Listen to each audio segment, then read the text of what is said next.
Now, a projectile is fired at an angle of theta with the horizontal, so that its trajectory is parabolic.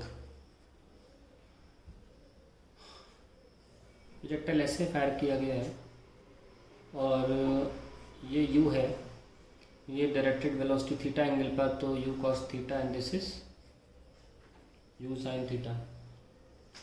Now we know that u sin theta component जो है takes the body up and u cos theta क्या है, takes the body horizontally.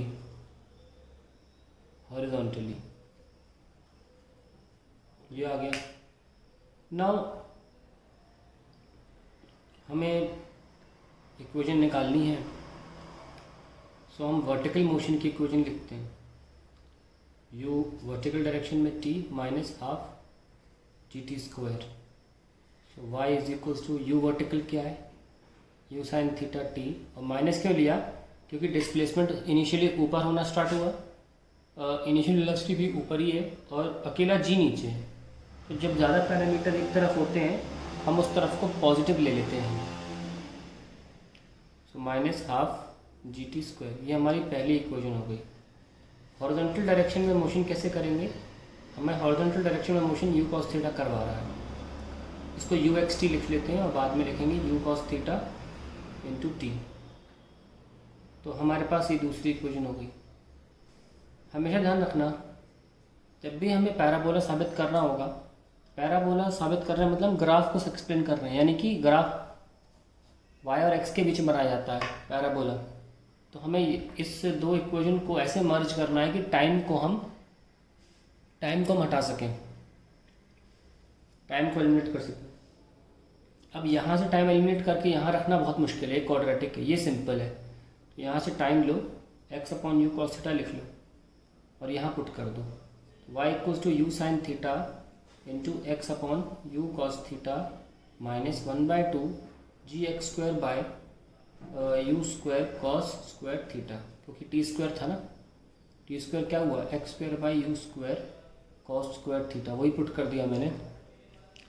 तो मेरे पास कितना आ गया, u से u cancel, x tan theta minus g x square by 2u square cos square theta. ना हम देख सकते हैं कि y is a function of x square.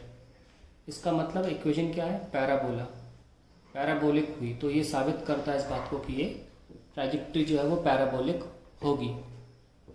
ठीक है.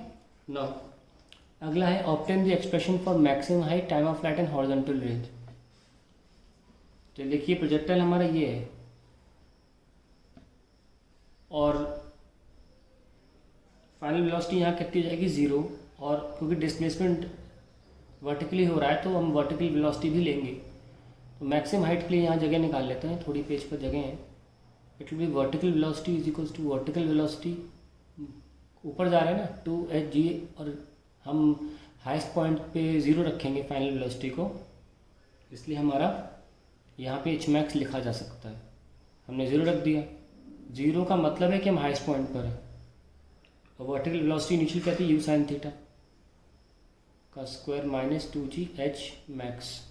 तो u square sine square theta by 2g is h max. तो हमने एच मैक्स निकाल लिया, मैक्सिमम हाइट. अब आती है टाइम ऑफ फ्लाइट की बारी. टाइम ऑफ फ्लाइट जो यहाँ से लेकर यहाँ तक है तो हम ये देख लेते हैं कि कितनी देर में बॉडी अपनी 0 वेलोसिटी अटेन कर लेती है, उसका डबल कर देंगे. ठीक है. तो जितना टाइम इतना लगता है उतना ही टाइम नीचे आने में लगेगा. सो इतने से जगह पर हो जाएगा टाइम ऑफ फ्लाइट भी. जैसे कि final velocity initial velocity minus g T, ये लगाएंगे इक्वेशन.